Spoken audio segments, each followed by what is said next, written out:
নমস্কার, দেখছেন কলকাতা টিভি। সারাদিন দেশে বিদেশে ঘটে চলেছে প্রচুর ঘটনা। গতির সঙ্গে পাল্লা দিয়ে তার মধ্যে কিছু ঘটনা জায়গা করে নিচ্ছে শিরোনামে। সে সমস্ত খবরের আপডেট নিয়েই আমি রুমকি শুরু করছি 15-15-5। শুরুতেই নজর রাখবো হেডলাইন্সে। কলকাতা টিভির খবরে শিলমোহর রাষ্ট্রপতি পদে সর্বসম্মত বিরোধী প্রার্থী যশবন্ত সিনহায়। মমতার পছন্দের প্রার্থীতেই 18 দলের সম্মতি।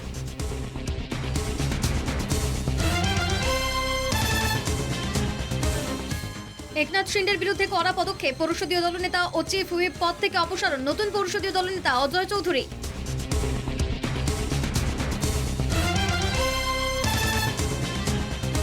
রেনু খাতুনের চাকরিতে যোগ, কাদা কবজি নিয়ে পথ চলা শুরু স্বাস্থ্য দপ্তরে, জেলা স্বাস্থ্য দপ্তরের কর্মীদের সংবর্ধনা।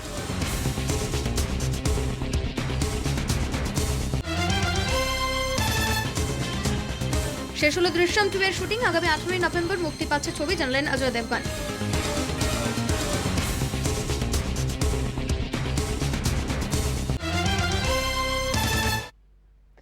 দেখছেন 15-15-5 এবং এই মুহূর্তে যে গুরুত্বপূর্ণ খবরের দিকে আমরা নজর রাখবো।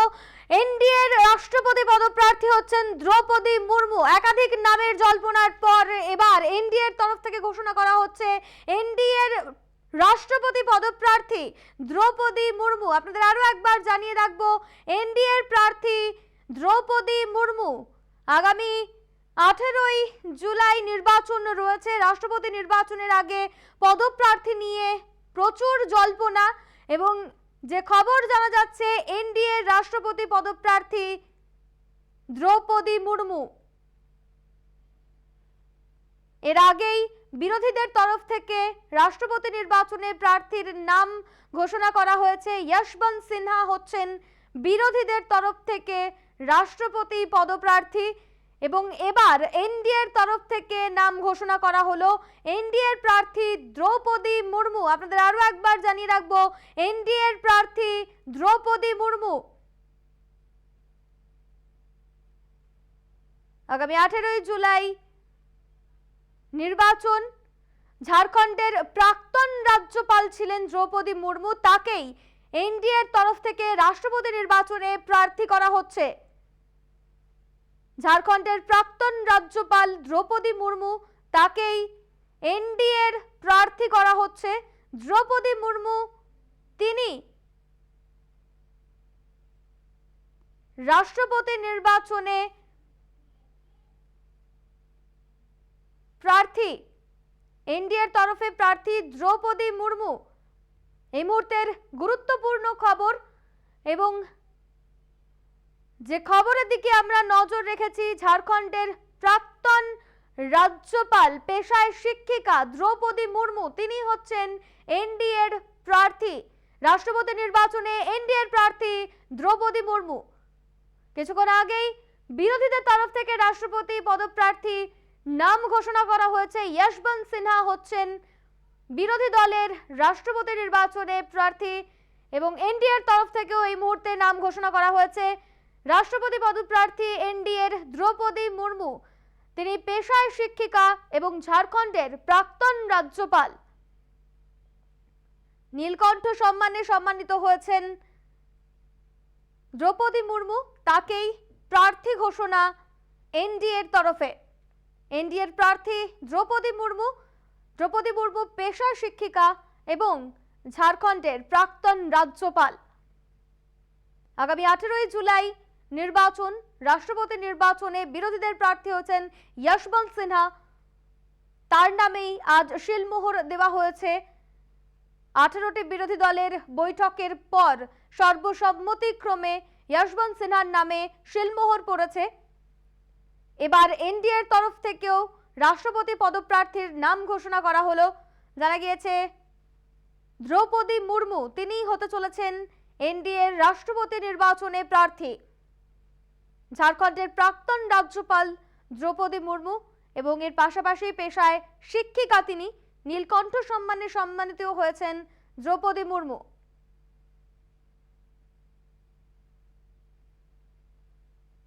এই মুহূর্তের গুরুত্বপূর্ণ খবর, এনডিএর রাষ্ট্রপতি পদপ্রার্থী দ্রৌপদী মুর্মু। ঝাড়খণ্ডের প্রাক্তন রাজ্যপাল দ্রৌপদী মুর্মু পেশায় শিক্ষিকা।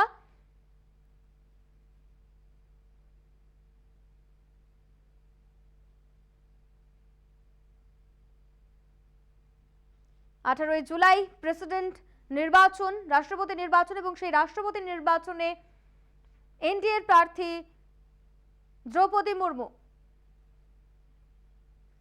আমাদের সঙ্গে এই মুহূর্তে টেলিফোন লাইনে রয়েছেন আমাদের ন্যাশনাল এডিটর मनु এবং আমরা কথা বলবো তার সঙ্গে। मनोज जी, जो सिचुएशन है अभी एनडीए की तरफ से प्रार्थी बताया गया है, इस बारे में क्या जानकारी मिल रही है?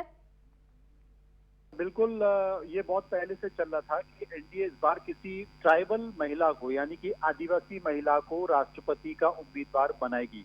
इसमें दो नाम चल रहे थे। हालांकि जैसा कि खुद जेपी नड्डा ने बताया कि 20 नामों पर सहमति थी, लेकिन ट्राइबल कैंडिडेट में दो नाम चल रहे थे। एक अनुसुईया उइके जो कि छत्तीसगढ़ में राज्यपाल हैं, और दूसरी द्रौपदी मुर्मू जो कि झारखंड में इस वक्त राज्यपाल हैं, गवर्नर हैं। उनमें से चूंकि अनुसुईया उइके पहले कांग्रेस में रही हैं, कांग्रेस छोड़कर वो बीजेपी में आई हैं, इसलिए थोड़ा सा मंथन जो संसदीय दल की बोर्ड की बैठक है उसमें दोनों नामों पर विशेष तौर पर चर्चा हुई थी। तो ये कहा गया था कि कांग्रेस के कैंडिडेट को अगर हम राष्ट्रपति बनाएंगे तो थोड़ा अटपटा लगेगा, इसलिए फिर संसदीय दल की बोर्ड की बैठक ने राज्यपाल द्रौपदी मुर्मू को कैंडिडेट बनाया है। फिलहाल वो झारखंड की राज्यपाल हैं, उड़ीसा की रहने वाली हैं, और उड़ीसा में वो विधायक भी रही हैं, मंत्री भी रही हैं, फिशरीज डिपार्टमेंट में मंत्री रही हैं, और सबसे बड़ी बात है कि झारखंड में ट्राइबल पहली राज्यपाल दी गई हैं। और सबसे बड़ी बात है कि वो पहली ऐसी महिला आदिवासी राज्यपाल रही हैं। और बीजेपी में जो संघ है, बीजेपी का आरएसएस है, आरएसएस लंबे समय से इस बात को लेकर चिंतित है कि हमारा जो ट्राइबल वोट बैंक है, आदिवासी वोट बैंक है, वो खिसक रहा है, और उस ट्राइबल वोट बैंक को हम कोई मैसेज नहीं दे पा रहे हैं। इसलिए बीजेपी ने यह तय किया था कि हम इस बार प्रेसिडेंट के चेहरे के तौर पर एक ट्राइबल कैंडिडेट को उतारेंगे, वो भी महिला होगी। तो कुल मिलाकर जो खिसकता हुआ ट्राइबल जनाधार है उसमें एक संकेत देने की कोशिश की गई है। साथ ही देश के प्रधानमंत्री नरेंद्र मोदी ये चाहते थे कि जो अंतिम पंक्ति का यानी सबसे लास्ट लाइन में बैठा जो व्यक्ति है उससे ये महसूस होना चाहिए कि हम उसके लिए काम कर रहे हैं। तो उसमें वो एक देश के आदिवासी समुदाय को एक मैसेज देना चाह रहे हैं। मैं आपको बताना चाहता हूं कि इस वक्त देश के प्रधानमंत्री ओबीसी समुदाय से आते हैं, और राष्ट्रपति अब ट्राइबल समुदाय से हैं, वो भी महिला ट्राइबल समुदाय से हैं। तो एक संकेत देने की कोशिश की गई है। भारतीय राजनीति में, इंडियन पॉलिटिक्स में आप किसी जाति व्यवस्था को नकार नहीं सकते। कुल मिलाकर बीजेपी एक संकेत देगी। और सबसे बड़ी बात कि वो उड़ीसा से आते हैं, उड़ीसा में जो सहयोगी दल हैं उसमें नवीन पटनायक भी हैं। नवीन पटनायक का एक मैसेज आया था, नवीन पटनायक ने एक मैसेज दिया था कि राष्ट्रपति का जो कैंडिडेट होगा हम उस कैंडिडेट के नाम के ऊपर निर्भर करेंगे कि हम सपोर्ट करें या नहीं करें। चूंकि अब ये उड़ीसा की हैं, इसलिए निश्चित तौर पर नवीन पटनायक की सरकार, उनके सारे विधायक एनडीए को सपोर्ट करेंगे। ठीक ऐसा ही नाम आपको याद होगा कि बिहार से आया था। अभी जो रामनाथ कोविंद राष्ट्रपति हैं वो बिहार के गवर्नर थे, और वहां पर नीतीश कुमार की सहमति थी, इसलिए वो नाम तय किया गया। तो एक अच्छा संकेत यहाँ पर बीजेपी देना चाहती है, खासकर आदिवासी समुदाय को। देश की पहली महिला आदिवासी राष्ट्रपति बनने जा रही हैं अब द्रौपदी मुर्मू। मनोज जी, विरोधी की तरफ से यशवंत सिन्हा और एनडीए की तरफ से द्रौपदी मुर्मू, लड़ाई कैसे रहेगी? देखिए, साफ तौर पर अगर देखा जाए लड़ाई की अगर आप बात करें तो यहाँ पर विधायकों के वोट और तमाम जो वोट हैं उनका अगर समीकरण देखा जाए तो निश्चित तौर पर एनडीए को कोई परेशानी नहीं है। एनडीए यूपीए के कैंडिडेट यानी विपक्ष का जो कैंडिडेट है उस कैंडिडेट से भारी कैंडिडेट है। दूसरी चीज के अभी तक कांग्रेस ने अपने पत्ते नहीं खोले हैं कि वो यशवंत सिन्हा को सपोर्ट करेंगे या नहीं करेंगे, लेकिन ये आप तय मान लीजिए कि एनडीए की जो कैंडिडेट हैं द्रौपदी मुर्मू, जो कि उड़ीसा के रायरंजपुर की हैं, वो एनडीए की कैंडिडेट ही नहीं बल्कि देश की अगली महिला राष्ट्रपति बनने जा रही हैं। और जो मुकाबले की आप बात कर रहे हैं, लड़ाई की बात कर रहे हैं, वो एक तरफा लड़ाई है। एनडीए को राष्ट्रपति के कैंडिडेट में कोई परेशानी नहीं हो रही वाली, और एनडीए राष्ट्रपति का जो ये चुनाव है वो निश्चित तौर पर जीत जाएगी। क्योंकि आप महाराष्ट्र की भी स्थिति देख रहे हैं, महाराष्ट्र की सरकार भी डामाडोल दिख रही है। तो वहां पर करीब 40 विधायक जो कि बागी नजर आ रहे हैं। तो पहले से ही एनडीए जो वोट बैंक है, जो वोट प्रतिशत है, मत प्रतिशत है, उसके हिसाब से राष्ट्रपति के चुनाव में बहुत आगे चल रही थी।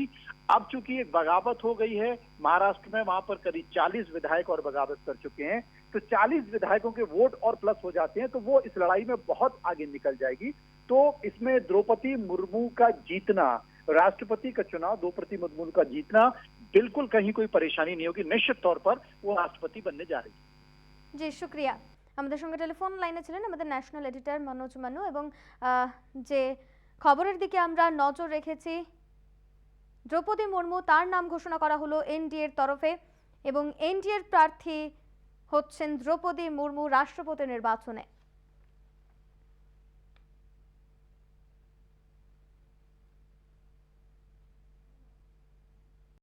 এই মুহূর্তে যে গুরুত্বপূর্ণ খবরের দিকে আমরা নজর রেখেছি সেই খবরে আরো একবার নজর রাখবো। এনডিএর প্রার্থী হচ্ছেন দ্রৌপদী মুর্মু। ঝাড়খণ্ডের প্রাক্তন রাজ্যপাল দ্রৌপদী মুর্মু, তাকেই এনডিএর তরফে প্রার্থী করা হয়েছে। রাষ্ট্রপতি নির্বাচনে প্রার্থী হচ্ছেন দ্রৌপদী মুর্মু। দ্রৌপদী মুর্মু তিনি পেশায় শিক্ষিকা এবং ঝাড়খণ্ডের প্রাক্তন রাজ্যপাল দ্রৌপদী মুর্মু, তাকেই এনডিএর তরফ থেকে প্রার্থী করা হয়েছে। আগামী 18ই জুলাই রাষ্ট্রপতি নির্বাচন এবং রাষ্ট্রপতি নির্বাচনে প্রার্থী হচ্ছেন এনডিএর তরফে দ্রৌপদী মুর্মু। যশবন্ত সিনহা বনাম দ্রৌপদী মুর্মু লড়াই হতে চলেছে আগামী রাষ্ট্রপতি নির্বাচনে। 18ই জুলাই এই নির্বাচন হবে এবং 18ই জুলাই এই নির্বাচনে দ্রৌপদী মুর্মু তিনি প্রার্থী হচ্ছেন এনডিএর তরফে। আমরা জানি বিরোধীদের তরফ থেকে যশবন্ত সিনহার নাম ঘোষণা করা হয়েছে। এনডিএ প্রার্থী দ্রৌপদী মুর্মু। ঝাড়খণ্ডের প্রাক্তন রাজ্যপাল নীলকণ্ঠ সম্মানে সম্মানিত দ্রৌপদী মুর্মু পেশায় শিক্ষিকা, তাকেই রাষ্ট্রপতি নির্বাচনে প্রার্থী করা হয়েছে এনডিএর তরফে।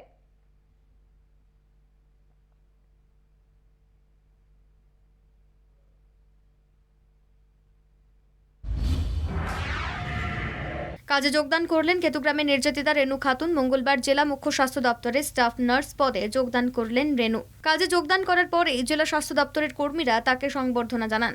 এদিন মুখ্যমন্ত্রী মমতা বন্দ্যোপাধ্যায়কে ধন্যবাদ জানালেন তিনি। পাশাপাশি মুখ্যমন্ত্রীর সঙ্গে দেখা করার ইচ্ছেও প্রকাশ করলেন রেণু।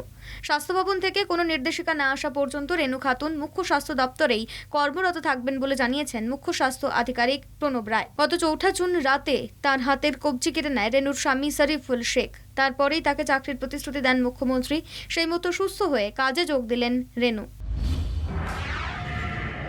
জলপাইগুড়িতে তিস্তা নদীতে লাল সতর্কতা জারি করল সেচ দফতর। একদিন বিরতির পর উত্তরবঙ্গের বিভিন্ন প্রান্তে আবারও ঝেঁপে বৃষ্টি হওয়ায় নদীর জলস্তর বেড়ে যায়। এরপর এই মঙ্গলবার ভোর রাতে অসংরক্ষিত এলাকা ময়নাগুড়ির দোমোহনী থেকে বাংলাদেশ সীমান্ত পর্যন্ত লাল সংকেত জারি করা হয়েছে। পাশাপাশি সংরক্ষিত এলাকায় জারি হয়েছে হলুদ সংকেত। তিস্তার পাশাপাশি জলঢাকা নদীর অসংরক্ষিত এবং সংরক্ষিত 2 এলাকাতেই হলুদ সংকেত দেওয়া হয়েছে। জলপাইগুড়ি সেচ দপ্তর সূত্রের খবর, এদিন সকালে তিস্তা ব্যারেজ থেকে 2247 কিউসেক জল ছাড়া হয়। এর ফলে নদীর জলস্তর অনেকটাই বেড়ে গিয়েছে। নদীতে জল বেড়ে যাওয়ায় আতঙ্কিত হয়ে পড়েছেন নদী লাগোয়া বাসিন্দারা। অনলাইন পরীক্ষার দাবিতে ছাত্র বিক্ষোভ অব্যাহত। বিশ্বভারতীতে মঙ্গলবারের পরীক্ষা বয়কট করে ভবনের মূল গেটে তালা ঝুলিয়ে বিক্ষোভ দেখায় পড়ুয়ারা। কর্তৃপক্ষের পাল্টা বিজ্ঞপ্তি, পরীক্ষায় না বসলে তা অনুপস্থিতি বলেই গণ্য হবে। যেখানে দেশের বিভিন্ন প্রান্তে অনলাইনে পরীক্ষা হচ্ছে, সেখানে বিশ্বভারতী কেন ব্যতিক্রম? এই প্রশ্ন তুলে বিক্ষোভে সামিল হয়েছেন পড়ুয়াদের একাংশ। যেখানে সমস্ত ক্লাস হয়েছে অনলাইনে, সেখানে কেন শুধুই পরীক্ষা অফলাইনে? এই প্রশ্ন তুলেছেন বিক্ষোভকারীরা। বিশ্বজুড়ে যে খাদ্য সংকট দেখা দিয়েছে, রাশিয়ার আগ্রাসন বন্ধ না হলে তা দুর্ভিক্ষে পরিণত হবে। আফ্রিকান ইউনিয়নের নেতাদের সঙ্গে ভিডিও কলে বললেন ইউক্রেনের প্রেসিডেন্ট জেলেনস্কি। তিনি বলেন, যুদ্ধটা আপনাদের দেশের থেকে অনেকটা দূরে হচ্ছে, কিন্তু এর প্রভাব বিশেষ করে খাদ্য সংকট সরাসরি আপনাদের ওপর গিয়ে পড়ছে। তাই বিশ্বে দুর্ভিক্ষ ঠেকাতে রাশিয়াকে থামতে বলুন, আবেদন জেলেনস্কির। নয়া পরিষেবা চালুর পথে টেলিগ্রাম, জনপ্রিয় এই মেসেজিং অ্যাপ এবার তার প্রিমিয়াম পরিষেবা আনতে চলেছে। তবে বর্তমানে টেলিগ্রাম যে ফিচারগুলো রয়েছে তার জন্য গ্রাহকদের বাড়তি কোনো চার্জ দিতে হবে না বলে সংস্থার তরফে জানানো হয়েছে। তবে প্রিমিয়াম অ্যাপ ব্যবহারকারীরা দ্রুত ডাউনলোডের সাথে সাথে অতিরিক্ত স্টোরেজ, 8 GB পর্যন্ত ফাইল আপলোড, এক্সক্লুসিভ স্টিকার সহ আরও বেশ কিছু পরিষেবা পাবেন বলে জানা গিয়েছে। বিশ্বজুড়ে উদ্বাস্তুর সংখ্যা উদ্বেগজনক। যুদ্ধ, গোষ্ঠী সংঘর্ষ, নির্যাতন, নিপীড়ন, মানবাধিকার লঙ্ঘনের জেরে প্রথমবার 10 কোটিরও বেশি মানুষ ভিটেহারা। রাষ্ট্রপুঞ্জের উদ্বাস্তু বিষয়ক 2 এজেন্সির রিপোর্টে উঠে এলো মর্মান্তিক এই রিপোর্ট। গত 4 মাসে ইউক্রেন যুদ্ধে ঘরছাড়া হয়েছেন 80 লক্ষেরও বেশি ইউক্রেনীয়। বিশ্বজুড়ে বেড়ে চলা শরণার্থীর হিসেবে এটিও অন্যতম কারণ বলে মনে করছে রাষ্ট্রপুঞ্জ। ভারতীয় মহিলা ক্রিকেট দলের স্টার ওপেনার স্মৃতি মান্ধানা আইসিসি র্যাঙ্কিংয়ে 8 নম্বরে উঠে এলেন। তিনি একমাত্র ভারতীয় মহিলা ব্যাটার যিনি আইসিসি র্যাঙ্কিংয়ে প্রথম 10-এ জায়গা করে নিলেন।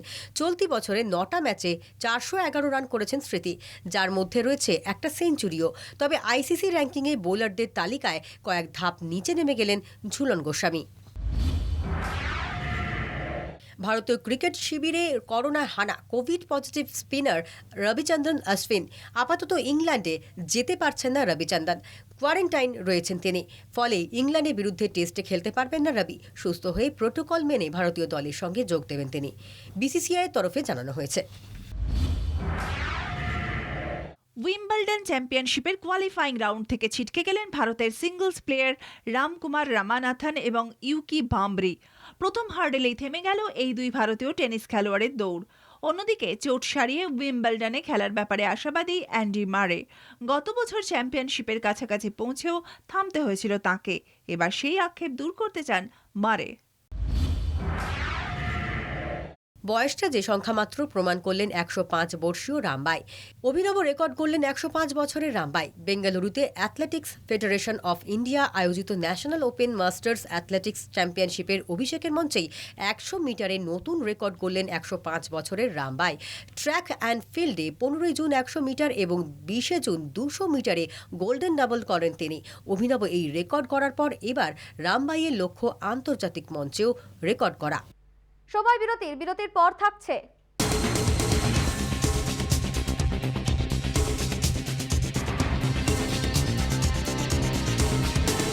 ফিরে এলাম বিরতির পর। নজর রাখবো পরের গুরুত্বপূর্ণ 5টি খবরে।